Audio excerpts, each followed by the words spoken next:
Albania, kraina Mercedesa i bunkrów, nigdy nie była na szczycie naszej listy wakacyjnych destynacji. Do czasu, aż kilka lat temu obejrzałam filmy kanału Podróże z Maciejem, który przemierzał bezdroża Albanii. Zauroczyły mnie te widoki. Już wtedy nieśmiało zamarzyłam, że być może kiedyś uda nam się tu dotrzeć. Dlatego będąc w sąsiedniej Czarnogórze, postanawiamy zjechać nieco z trasy i sprawdzić na własnej skórze, czy i na nas Albania zrobi takie wrażenie. Jest to przede wszystkim kraj naznaczony tragiczną historią. Jest to również kraj życzliwych ludzi, których los postawił na naszej drodze podczas tej wyprawy, oraz kontrastów pomiędzy wybrzeżem pełnym komercyjnych, luksusowych resortów, a uroczymi wioskami ukrytymi pomiędzy górami. Albania niejednokrotnie zachwyciła nas pięknymi widokami, niejednokrotnie zaskoczyła, a także zauroczyła. Nie zdążyliśmy zobaczyć wszystkiego, dlatego wiemy, że będziemy musieli to wrócić.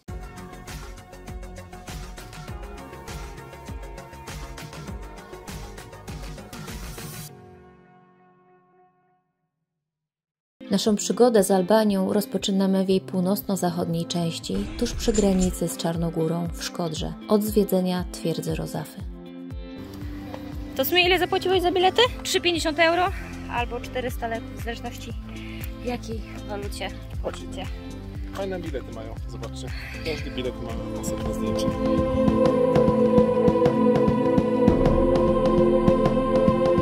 Twierdza Rozafy, niegdyś centralny punkt Szkodry. To tu ludność chroniła się przed atakami. Tu obrońcy toczyli zacięte boje. Z tym właśnie wzgórzem i twierdzą wiąże się ciekawa legenda. Legenda o 3 braciach, którzy postanowili zbudować zamek na szczycie najwyższego wzniesienia. Niestety dla nich, co zbudowali za dnia, w ciemnościach i mgle zawalało się. Jednak kiedy mgła w końcu opadła, pojawił się starzec. Starzec, który wyjawił braciom sekret. By zapewnić ich twierdzy wieczystą trwałość, muszą złożyć ofiarę. Muszą żywcem zamurować żonę jednego z nich. Tą, która jako pierwsza przyniesie posiłek następnego dnia. Bracia zgodzili się, że ofiarę złożyć trzeba, bo przecież zamek jest ważniejszy niż życie jednej osoby. Niestety tylko jeden z braci do końca grał czysto i nie powiadomił swojej żony o niecnym zamiarze. Tą żoną była Rozafa. Ta, kiedy dowiedziała się na miejscu, że będzie poświęcona, nie protestowała. Postawiła jednak warunek, że z uwagi na fakt, iż karmi małe dziecko, to prawe oko, pierś, rękę i nogę mają zostawić niezamurowane. Po to, by mogła zerkać na nie jednym okiem, trzymać na prawym ramieniu, karmić prawą piersią i bujać na prawej nodze. Po tym zamieni się w głaz i na wieki umocni zamek. Tak też się stało. Zamek powstał, a od tamtej pory zbocza góry mokre są od jej łez.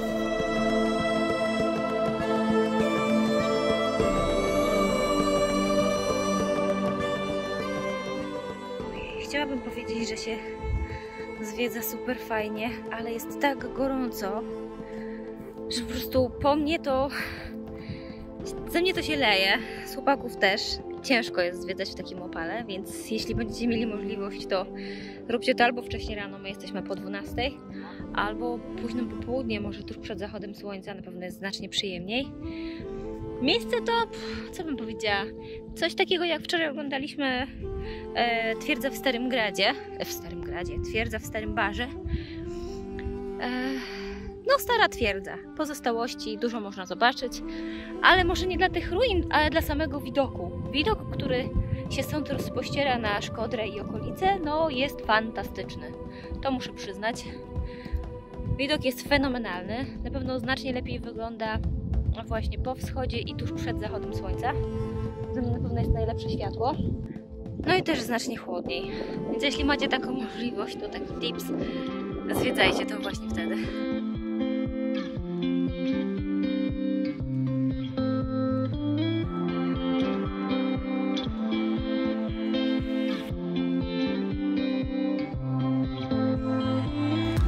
Sprawdzić, jak będziemy mieszkać.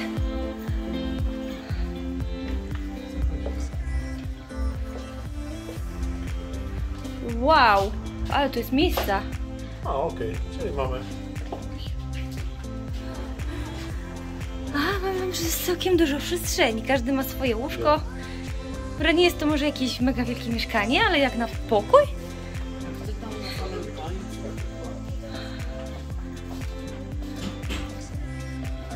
Proszę bardzo.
Jesteśmy teraz w Szkodrze. Restauracja nazywa się San Francisco. Tak na dobrą sprawę randomowa. Szliśmy deptakiem. Jesteśmy głodni i weszliśmy.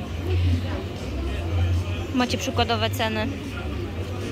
No, ceny są całkiem przyzwoite. Naprawdę. Nie ma się do czego przyczepić. Spróbuję tutaj. Jak ktoś ma ochotę, może sobie zapauzować i zobaczyć dokładniej.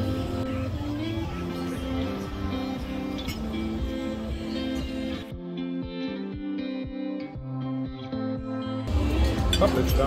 Nadziewana papryka, jakiś tradycyjny albański przysmak. A tutaj mamy tradycyjnego kebaba. Zobaczymy, czy to dobre.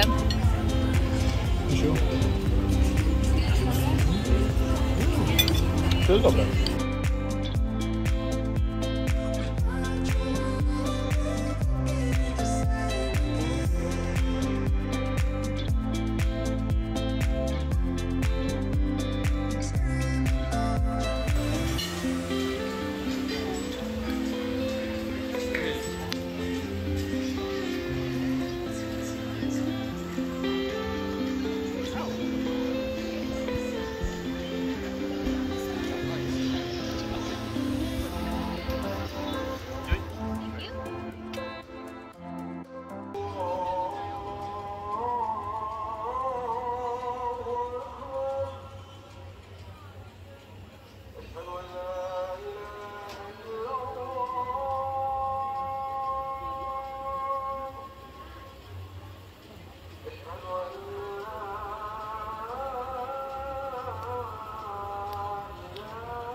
Za czym jak będzie wyglądało przejście graniczne po stronie albańskiej. Kochanie, my chyba już jesteśmy w Albanii. I to mówisz, to było to? Nie było do widzenia, cześć, hej? To dlatego były te dwa okienka. Aha, jedno okienka mówisz było Montenegro, a drugie Albania i to tyle? Tak, bo pan był całkowicie innym Duże. I w ogóle nikt nam niczego nie sprawdził, nikt, nawet paszportów nie wzięli do rąk, nic, kompletnie, po żadnej stronie. No, bo przejechaliśmy jedno okienko, policzyli ile było osób w samochodzie, 4, okej, dobra, do następnego okienka, pan 4 osoby w samochodzie, 4 osoby w samochodzie, do widzenia, cześć, hej, machnął na nas ręką i powiedział, jedźcie. Ja mu nawet chciałem paszporty dać. Ja nic nie rękę. chciał. On w ogóle nie chciał paszportu. Dłonią zrobił. Nie chciał paszportów, myśleliśmy, że może będą sprawdzali dokumenty auta, zieloną kartę, cokolwiek i nic, kompletnie nikt niczego nie sprawdzał.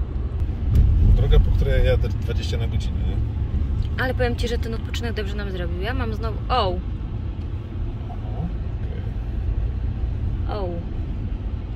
No to droga się śmiesznie zmieniła. Okej. No, wracając do tematu, że... ale to myślałam, że to może tylko fragment będzie. To ewidentnie się chyba po prostu droga urwała i oni tak troszeczkę sobie chyba ją naprawili, tak mi się wydaje. Zaraz się okaże, co będzie dalej, nie? Oh my god, to zawsze jesteśmy hardkorowcy, zawsze się musimy w jakieś wpakować. I to jest właśnie to, o co mówiłam, jak vlog jest, dzieje się po prostu coś i my się ekscytujemy czasami zbytnio, ale no taka jest rzeczywistość, no. No ale weź się nie ekscytuj, no. Wszyscy chcą być na rondzie w tym samym temu czasie. panu to w ogóle nie przeszkadza, on po niej przejedzie.